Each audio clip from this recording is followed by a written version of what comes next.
Dengan syukur sentiasa. Syukur sentiasa dapat Islam. Nikmat Islam ini besar. Syukur pada Allah yang beri kita Islam, beri nikmat Islam. Jadi saya syukur, terima kasih. Selalu syukur macam ni. Kata ya Allah, terima kasih sebab beri kami Islam. Pada Islam ini ada puji syukur. Saya dalam hati pegang percaya Tuhan cuma satu.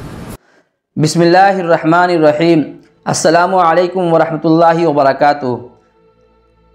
मुहतरम नाजरीन, मेरे प्यारे भाइयों और दोस्तों, दीन की खातिर घर घर जाना, ताइफ जाकर पत्थर खाना, फिर भी दुआएं देते रहना सबके बस की बात नहीं। आज हम जिस शख्स के बारे में बात कर रहे हैं वो काबिल तारीफ़ शख्स है, क्योंकि आज जिस दौर में हम ज़िंदगी गुजार रहे हैं, इस ज़माने और आइंदा आने वाला ज़माना भी बहुत बुरा और दुश्वार होगा। अभी वक्त ऐसा है कि सब के सब ज़रिए मास में लगे होते हैं, पैसा कमाने में गर्क हैं। कोई इंसान किसी की खैरियत तक नहीं पूछता। एक पड़ोसी दूसरे पड़ोसी को देखना नहीं चाहता। दोस्त दोस्त का दुश्मन है, भाई भाई का कातिल है, बाप बेटे में अनबन है, सास बहू में झगड़े हैं। कोई किसी का पुरसान हाल नहीं, किसी से रिश्ता रखना नहीं चाहता, किसी का कोई मददगार नहीं मिलता, किसी को एक वक्त की रोटी नहीं खिलाता। कोई रिश्तेदार बीमार पड़ जाए तो इयादत तक नहीं करते। ऐसे ख़तरनाक दौर में अपने आप को दीन में ढालना, दीन की दावत देना, ईमान वाले को ईमान की बात बताना और भी मुश्किल हो गया है। लेकिन अल्लाह जिसे चाहता है अपना काम ले लेता है। सोशल मीडिया के ज़माने में कोई भी चीज़ छिपी नहीं है। इंडोनेशिया के एक शख्स है जो दावत के काम से जुड़ा हुआ है।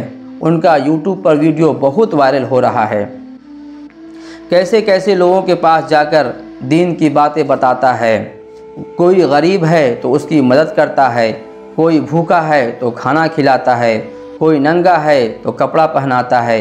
वो क्लबों में जाता है जहाँ लड़कियाँ और लड़के डांस करते हैं। वो उन बहनों के पास जाता है जहाँ लड़कियाँ जिस्म फरोशी का धंधा करती हैं। ऐसे लड़कों के गिरोह में जाता है जो सिर्फ चर्च और गांजे में मस्त रहते हैं। वो हॉस्पिटलों और जेलों में भी जाकर दीन की दावत देता है। उन लोगों को ऐसे समझाता है, कुरान और हदीस की बातें बताता है, अल्लाह का खौफ और जहन्नम का खौफ दिलाता है। उनकी बात उनको समझ में आ जाती है। अल्लाह ने उनके ज़ुबान में क्या तासीर रखा है। उनकी बातों को सुनकर नशे में डूबे लड़के और जिस्म फरोशी वाली लड़कियां अपने गुनाहों से तौबा कर रहे हैं। उनको ऐसा महसूस हो रहा है कि हम कहाँ जा रहे हैं। अपनी नदामत से सर नीचा और आँखों से आंसू जारी हैं। लेकिन लोगों के दरमियान हैरान कुन बात यह है कि वो शख्स कौन है, कहाँ का रहने वाला है, किस तंजीम से जुड़ा है, किस तरह दीन की खिदमत में लगा हुआ है। तो मेरे तहकीक के मुताबिक उस शख्स का नाम इरवान बिन इब्राहिम और एबर्ट ल्यू के नाम से मशहूर है। उनका यूट्यूब पर एक चैनल भी है। 21 दिसंबर 1984 ईस्वी को ल्यू योन पाओ मलेशिया में पैदा हुए और अभी वो इंडोनेशिया में दावत व तबलीग का काम कर रहे हैं। एक चीनी नज़ात कारोबारी शख्स है। ये एक तंजीम से भी मुंसलिक है, यानी जुड़ा हुआ है, जो कई मुल्कों में दावत व तबलीग का काम करती है और ऐसे ही लोगों के साथ जा जाकर दावत देती है जो बिल्कुल दीन और दुनिया से ना आशना है, जो सबसे छटे हुए लोग हैं, जो शराब व कबाब में मस्त हैं, लड़कियां जिसमें फरोशी के धंधे हैं और नाइट क्लबों में मगन रहते हैं। उन लोगों के पास जा कर के दावत व तबलीग करते हैं।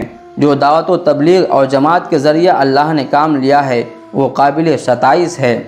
जिस शख्स के पास अल्लाह ने इल्म दिया है और जिसको अल्लाह ने माल व दौलत से नवाजा है, वो गरीबों, मिस्कीन, कमज़ोर भाई, पास पड़ोस का ख्याल रखें। इल्म वाले अपने इल्म के ज़रिया जो भी वक्त मिले लोगों को दावत देना, सही रास्ता बताना ना भूलें, क्योंकि हमारे नबी करीम सल्लल्लाहु अलैहि वसल्लम का फरमान है कि बल्लिगु अन्नी वलौ आया, पहुँचाओ मेरी जानिब से अगरचे एक ही आयत क्यों न हो, इसी में सबकी भलाई है।